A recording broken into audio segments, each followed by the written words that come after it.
Hey guys, welcome to Career Advancement TV. This is a really new and exciting thing for me here. This is a new web show that I put together for you guys that is going to be roughly 5 minutes in length, and it's going to come out once a week. So the point of this is that at the end of these episodes, you're going to have practical tips on things that people are doing wrong, things that you can do right, or ways that you can change or enhance your career or accelerate it greatly. So today, for instance, we're going to talk about the top 3 ways people are using LinkedIn incorrectly. So the first way, tip number 1, people aren't using cover letters in the summary section on LinkedIn. This is really important, guys. You have to put your cover letter in the summary section on LinkedIn. It doesn't have to be much. It's just 2 to 3 paragraphs, preferably 3, that describe you, where you are at in your career, where you live, what you do, sort of gives you a personal insight into you as a person.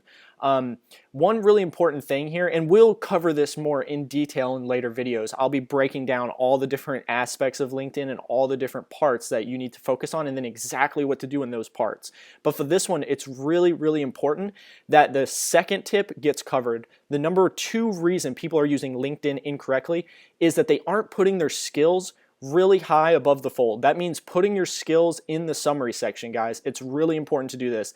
This is the number 2 way people are always using LinkedIn incorrectly. People do not care about endorsements. Recruiters do not care about endorsements. It's mostly bullshit. I'm just going to be honest with you guys.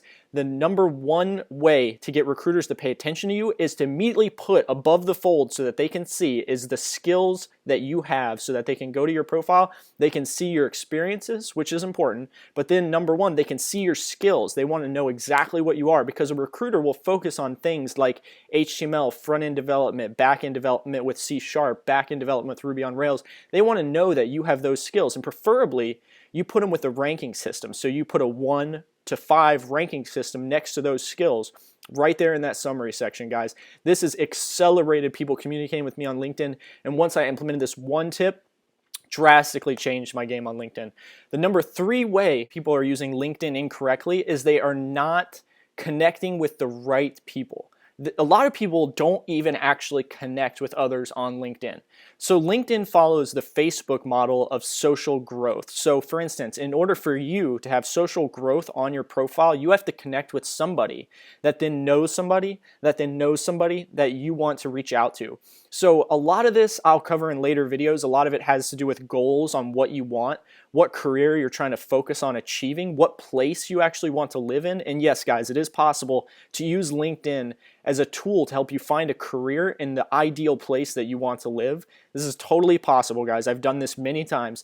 But the number 1 reason that people aren't using connections right is they aren't actually connecting with people at all. And then the number 2 reason is they aren't connecting with the right people. So you have to focus on people that are friends of friends with other people. And we'll go in detail in other videos on like how to see exactly what people are friends with other people. There's certain ways to do that, and there's tools online that you can do that with as well. But for instance, it can be very simple, guys. If you want a career in Ruby on Rails in a certain area, such as maybe, let's say, Santa Barbara, California.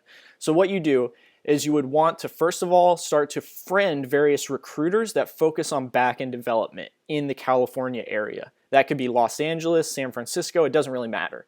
The number 2 thing you should do then is start to reach out to those recruiters and tell them about yourself. Make sure that your profile is filled out very well, and then start to tell them that you are interested in the Santa Barbara area and that they should connect you with recruiters that focus on that area. A lot of the recruiters in Los Angeles will focus on that area, guys. It's really easy to do this.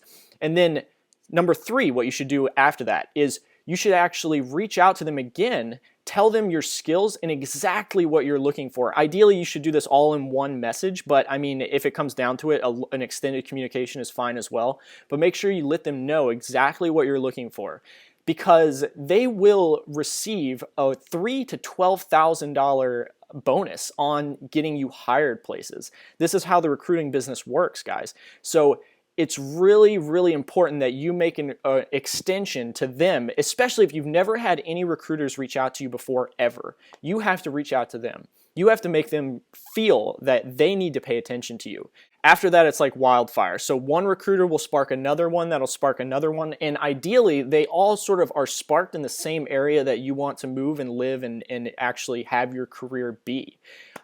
So it doesn't really matter where that is, as long as it's not someplace that there aren't recruiters for. Most big cities in the US and most outlying areas in the US that are outside of big cities have recruiters that focus on those cities and their outlying areas. So you should be fine.